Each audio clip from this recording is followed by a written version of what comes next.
Traders कैसे हैं सब लोग। मसूद खालिद लंदन से आपकी खिदमत में हाजिर है।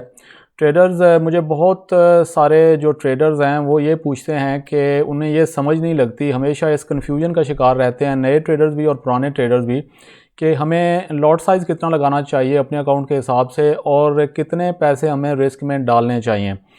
अब ये मैं आपको इस वीडियो के अंदर ये बताने वाला हूँ एक चीज़ जिसको यूज़ करके तो आपका ये मसला जो है वो हल हो जाएगा। आप चेक कर सकेंगे इस टूल को यूज़ करके कि आपको कितने पैसे रिस्क में डालने चाहिए या लॉट साइज़ क्या लगाना चाहिए अपने अकाउंट के हिसाब से। उससे पहले मुझे बहुत एक बड़ी जो गलती ट्रेडर्स की तरफ से जो क्वेश्चन आते हैं और जो स्क्रीनशॉट्स वगैरह आप भेजते रहते हैं मुख्तलिफ ट्रेडर्स नए और पुराने अपनी MT4 के, उसमें जो एक बहुत बड़ी मुझे गलती नज़र आ रही है मैं उसको पहले डिस्कस कर लूँ, क्योंकि ये पूरी दुनिया में ये बहुत बड़ी एक मिस्टेक करते हैं ट्रेडर्स। और वो ये है कि डेमो अकाउंट वो बनाते हैं $50,000 का, और एक्चुअल में उनका जो अकाउंट उन्होंने रियल मनी का बनाना होता है वो होगा 200 का या 500 का या 1000 का। ठीक है, तो ये आप गलती ना करें। डेमो अकाउंट भी उतनी ही अमाउंट का बनाया करें प्रैक्टिस के लिए जितनी अमाउंट का आपका इरादा है कि आप लाइव या रियल अकाउंट बनाएंगे। इसका तो कोई डेमो अकाउंट जो है वो जब तक आप उसको रियल फील के साथ डेमो अकाउंट में प्रैक्टिस नहीं करेंगे ना, तो आप कभी भी आपकी प्रैक्टिस नहीं होगी डेमो के ऊपर। डेमो अकाउंट आपने 50, मेरा एक दोस्त भी था, वो भी इसी तरह उसने रियल अकाउंट खोलना होता था 500 या 1000 का, और डेमो वो 50,000 के अकाउंट पे खोल के प्रैक्टिस करता था। बड़े बड़े स्टैंडर्ड 5-5, 10-10 के स्टैंडर्ड लॉट्स लगा के तो ट्रेडिंग हो रही है। ठीक है तो ये एक बहुत बड़ी गलती है। डेमो अकाउंट उतना ही बनाएं जितनी आपको रियल अकाउंट खोलना है, ताकि आपको रियल की फील आ सके और फिर उसको रियल फील के साथ उसके अंदर प्रैक्टिस करें। और दूसरा जो बहुत ही बड़ी मिस्टेक मैं बहुत सारे स्क्रीनशॉट्स के अंदर मुझे नज़र आ रही है ट्रेडर्स की तरफ से, कि वो यानी एक ही दिन के अंदर उन्होंने ट्रेड्स लगाई हुई हैं, कोई 10-15 या पिछले 2 दिन के अंदर या हफ्ते के अंदर, और हर ट्रेड के अंदर लॉट साइज़ डिफरेंट है। ये एक बहुत बड़ी मिस्टेक है ट्रेडर्स। ये आपने, मैं पहले भी एक्सप्लेन करता रहता हूँ, ये आपने नहीं करनी। आप वो अच्छा उसके अंदर छोटे लॉट साइज़ के अंदर जो है वो कई ट्रेड्स प्रॉफिट में गई हुई हैं अच्छी खासी, और उससे बड़े लॉट साइज़ के अंदर ट्रेड्स जो हैं वो नुकसान में गई हुई हैं। अगर वो एक ही सिमिलर लॉट साइज़ होते तो उनका अच्छा खासा वो रिज़ल्ट बन जाना था, जो स्क्रीनशॉट्स मुझे भेजते रहते हैं कई ट्रेडर्स। तो आपने ये मिस्टेक बिल्कुल नहीं करनी। लॉट साइज़ आपने सिमिलर रखना है। ये नहीं इस प्रिडिक्शन के अंदर जाना कि नहीं ये ट्रेड तो मेरे ख्याल में बड़ी ज़बरदस्त जाएगी, तो इसका मैं ट्रेड लॉट साइज़ बड़ा लगा देता हूँ, और इस ट्रेड का कोई पता नहीं है इसका छोटा कर देता हूँ। ट्रेड का किसी का भी कोई पता नहीं होता किस तरफ जाएगी। तो आपने लॉट साइज़ सिमिलर रखना है अपने अकाउंट के हिसाब से, जब तक कि वो एटलीस्ट अकाउंट ट्रिपल ना हो जाए। यानी $200 का अगर अकाउंट है और उस पर आप 0.01 की लॉट साइज़ लगा रहे हैं, तो जब तक वो $600 पे ना पहुंच जाए आपने उसको बिल्कुल छेड़ना नहीं है, लॉट साइज़ को उसको उतना ही रखना है। जब 600 का हो जाएगा एटलीस्ट, तो फिर आप उसको 0.02 पे ले जाएं, और फिर इसी तरह इस फार्मूले के तहत आप जो है ना वो ट्रेड्स को, इसको लॉट साइज़ को आगे बढ़ाएं। तो कहने का मकसद ये है कि ये एक बहुत बड़ी मिस्टेक है हर रोज़ हर ट्रेड के अंदर डिफरेंट लॉट साइजेस लगाना। इस तरह तो सारा का सारा आपका जो वो रिस्क टू रिवार्ड रेशियो है वो सारा गड़बड़ हो जाता है। ठीक है, तो ये आपने मिस्टेक बिल्कुल नहीं करनी। अब जो मैंने आपको ये टिप देने वाला हूँ, ये आपको जो लॉट साइज़ है वो काउंट करने का सारा इससे पता चल जाएगा। आपने करना क्या है कि गूगल के अंदर जाएं और उसके अंदर लिखें पिप कैलकुलेटर। ये ऑलरेडी लिखा हुआ है। ठीक है, ये पिप कैलकुलेटर के ऊपर आप क्लिक करें तो यहाँ पे बहुत सारे और नीचे हैं खुल जाएंगे, वो भी आप चेक कर सकते हैं। लेकिन मुझे ये वाला पसंद एक आया है, FXTM। ठीक है जी, पिप वैल्यू कैलकुलेटर ये लिखा हुआ है। तो इसके अंदर आप एक्सक्यूज़ मी, जितनी भी यानी आपने पेयर्स के ऊपर पिप काउंट करनी है ना, जिस पेयर की आप ट्रेड लगाना चाह रहे हैं, तो उसकी आप पिप काउंट्स अपने लॉट साइज़ के हिसाब से कर सकते हैं कि कितने पैसे आपके अगर प्रॉफिट में गई ये ट्रेड तो बनेंगे, और कितने यानी लूज़ होंगे पैसे अगर नुकसान में चली जाती है ट्रेड, स्टॉप लॉस हिट हो जाता है।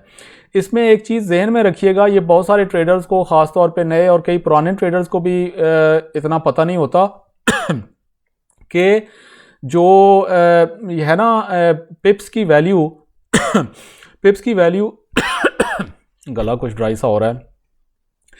वो हर पेयर की वैल्यू डिफरेंट होती है। यानी उसके मिसाल मैं इस तरह से आपको समझाता हूँ कि मिसाल के तौर पे एक पेयर पे ऊपर अगर आप 10 पिप्स प्रॉफिट कमाते हैं या 10 पिप्स लूज़ करते हैं, तो हो सकता है कि उन 10 पिप्स के ऊपर एक पेयर के ऊपर आपने अगर पैसे बनाए हैं, टीपी आपकी हिट हुई है 10 पिप्स की, तो आप हो सकता है कि मिसाल मैं दे रहा हूँ कि $20 आपने प्रॉफिट कमाया है, या अगर वो स्टॉप लॉस हिट हुआ है 10 पिप्स का तो $20 आपने लूज़ किए हैं।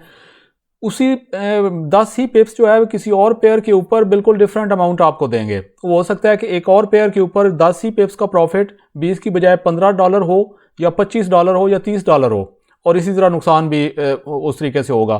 तो इसलिए हर ये जो पिप कैलकुलेटर है ये वाला, इसके अंदर आप जाएंगे तो आप यहाँ पे पिप्स की अमाउंट भी डाल सकते हैं। यानी आपने 100 पिप्स का टारगेट आपका है, या आपका 30 पिप्स का टारगेट है कि आपने ये प्रॉफिट इसका 30 पिप्स रखना है मिसाल के तौर पे। और पहले आप प्रॉफिट देख लेते हैं ना कि 30 पिप आपका प्रॉफिट टारगेट है। यूरो यूएसडी, ये आप इस पे क्लिक करेंगे तो सारे पेयर भी खुल जाएंगे जो पेयर आपने चेक करना है। तो मिसाल के तौर पे हम लेते हैं कि यूरो यूएसडी का आपने ट्रेड लगानी है, 30 पिप का आपने रखना है प्रॉफिट, और लॉट साइज़ आपका ये स्टैंडर्ड लॉट साइज़ लिखी हुई है यहाँ पे। लॉट साइज़ जो है ये टोटल साइज़, ये आप देख सकते हैं, ये टोटल ट्रेड साइज़ लॉट्स, इसमें आप ने अगर जो भी लॉट साइज़ रखनी है मिसाल के तौर पे 0.02, ठीक है, तो उसके ऊपर जो है वो डिपॉजिट करेंसी आप चूज़ कर सकते हैं यूएसडी में अगर आपका है। तो आप ये देख सकते हैं कि कितने डॉलर अगर ये 0.02 लॉट साइज़ के साथ आपका टीपी हिट हुआ 30 पिप्स का, तो आप $6 कमा लेंगे। अब आप जाहिर है कि 1:2 रेशो पे अगर आप ने अपनी ट्रेड्स आर रेशो के ऊपर अपनी ट्रेड्स चलाते हैं, रखते हैं, तो फिर आपने अपना स्टॉप लॉस भी चेक करना है। तो स्टॉप लॉस आपका 10 पिप्स है मिसाल के तौर पे, तो आपका जो स्टॉप लॉस अगर हिट होता है तो $2 आपका नुकसान होगा। इसी तरह आप फॉर एग्जांपल पेयर चेंज कर सकते हैं, गोल्ड देख सकते हैं, ठीक है जी। गोल्ड के ऊपर आप अगर 10 पिप्स गोल्ड के ऊपर, तो 10 पिप्स कुछ भी नहीं होता। तो गोल्ड के ऊपर मिसाल के तौर पे 50 पिप्स जो है वो आपका टारगेट है। ज़ीरो लॉट साइज़ जो है वो मिसाल के तौर पे अपने अकाउंट के हिसाब से आप लॉट साइज़ अपनी, ये जो नीचे पैसे आते हैं ना, इसके हिसाब से कि आपका नुकसान कितना हो सकता है या प्रॉफिट कितना हो सकता है। नुकसान सबसे पहले ज़हन में रखें कि आप नुकसान कितना एक जो ट्रेड है उसके ऊपर बर्दाश्त कर सकते हैं, मिनिमम होना चाहिए, जिससे आपको कोई ख़ास फ़र्क ना पड़े। तो आपका इसलिए अकाउंट आगे ट्रेडिंग आपकी चलती रहे जब तक कि आप एक अच्छी प्रॉफिटेबल स्ट्रेटजी पे नहीं पहुंच सकते। तो आपने उसके हिसाब से, अपने अकाउंट के हिसाब से, यहाँ लॉट साइजेस मुख्तलिफ डाल के, तो आप अपनी जो है वो ये चेक कर सकते हैं कि आप गोल्ड के ऊपर 50 पिप्स आपका प्रॉफिट हुआ, तो आपने 2 इशारिया जो है ना $50 कमा लेंगे, ठीक है। अगर आप के 100 पिप्स जो का टारगेट है तो आप $5 कमा लेंगे। अगर आपका स्टॉप लॉस जो है वो है 25 पिप्स का, ठीक है, तो आप ये तकरीबन $1.25 जो है वो लूज़ करेंगे अगर स्टॉप लॉस हिट होता है।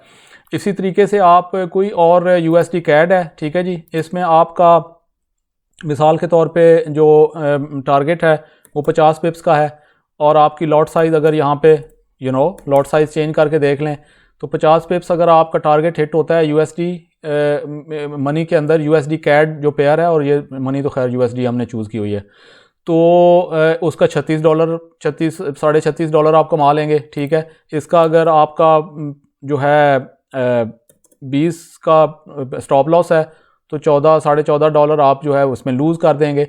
तो ये इस तरीके से आप लॉट साइज़ और पेयर्स जो हैं वो चेंज करके आप अपनी जो है वो अपने अकाउंट के हिसाब से जो भी जिस भी पेयर का आपने जीबीपी कैड आपने ट्रेड लगानी है, आप उसकी यहाँ पे पिप्स डालेंगे, आपने टीपी कितने की लगानी है, ठीक है जी। टीपी 40 पिप्स की टीपी आपने लगानी है। तो लॉट साइज़ जो है वो आपका ये है। जीबीपी कैड आपकी टीपी हिट हुई तो $146 आपके बन जाएंगे। अगर इसमें जो है वो आपका यानी स्टॉप लॉस 15 पिप्स का है, तो 15 पिप्स का स्टॉप लॉस हिट हुआ तो $55 आपके लूज़ हो जाएंगे। तो ये ट्रेडर्स बहुत ही ज़बरदस्त किस्म का एक टूल है, इसको आप यूज़ करके पिप काउंट अपनी करें मुख्तलिफ पेयर्स के अंदर, और फिर जितना आप यहाँ पे लॉट साइज़ अपने अकाउंट के हिसाब से लगा के यहाँ पे देखते जाएं आप कितने नुकसान होगा, कितने आपका पिप का फ़ायदा होगा। तो इस तरीके से आप अपनी नुकसान और प्रॉफिट का अंदाज़ा लगा सकते हैं। यहाँ पे जितना नुकसान आप स्टॉप लॉस की जो जितने भी पिप्स का स्टॉप लॉस है वो लिख के अपना नुकसान देख लें यहाँ पे कि इतना नुकसान आपका हो सकता है। और अगर वो आपके ख्याल में ये आपका नुकसान जो है वो इतना नहीं आप बर्दाश्त कर सके, आपके लिए वो बड़ा है, तो स्टॉप लॉस ये तो खैर सबसे छोटा लॉट साइज़ है, तो लॉट साइज़ को फिर छोटा मज़ीद करके, ठीक है, तो आप अपने इस नुकसान को मिनिमम लेवल पे ले आएँ और प्रॉफिट को बाद में सोचें। हर बिज़नेस के अंदर पहले प्रॉफिट का सोचा जाता है, लेकिन फॉरेक्स ट्रेडिंग के अंदर पहले नुकसान को ध्यान में रखना चाहिए कि अगर नुकसान हुआ तो कितना होगा। तो ये मेरे ख्याल में एक बड़ी ज़बरदस्त चीज़ है, बड़ा ज़बरदस्त टूल है, इसको यूज़ करें। और ये जो आपके जितना भी मसाइल हैं ना इस हवाले से, जो बहुत मेरे से पूछा जाता था मुख्तलिफ ट्रेडर्स की तरफ से, तो वो मैंने अब आपको हल ये बता दिया है। उम्मीद है ट्रेडर्स आप इस टूल को यूज़ करते हुए अपनी ट्रेडिंग जो है वो उसको आगे लेके जाएंगे। चैनल को सब्सक्राइब करना मत भूलिएगा, अगर अभी तक नहीं किया बेल आइकॉन को प्रेस कर लें ताकि वीडियो फ़ौरन आप तक इतला पहुंच जाए, और लाइक का बटन भी प्रेस कर दिया करें अगर आपको वीडियो पसंद आई हो तो। अनटिल नेक्स्ट वीडियो ट्रेडर्स, अपना ख्याल रखिएगा।